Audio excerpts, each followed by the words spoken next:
Lunedì 16 gennaio, San Marcello Papa. È il 16° giorno dall'inizio dell'anno, ne mancano 349 al termine. Il sole sorge alle 7:46, tramonta alle 16:55. La luna si leva alle 1:51, tramonta alle 12:01.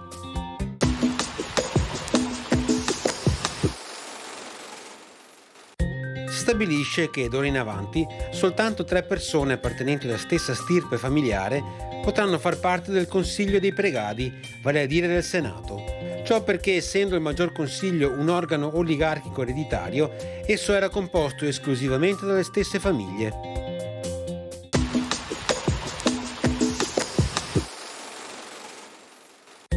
Le previsioni per domani: schiarite al mattino e aumento della nuvolosità in seguito, con cielo molto nuvoloso per il resto della giornata. Precipitazioni inizialmente locali in pianura, poi da sparse a diffuse nel pomeriggio-sera. Il limite delle precipitazioni nevose sarà a quote basse 400-600 metri, con probabili tratti di pioggia mista a neve anche a quote collinari e sulla pedemontana. Temperature in generale diminuzione, con valori attorno allo zero anche su molte zone della pianura. Venti moderati o tesi da nord-est su pianura e costa e moderati o tesi meridionali in quota.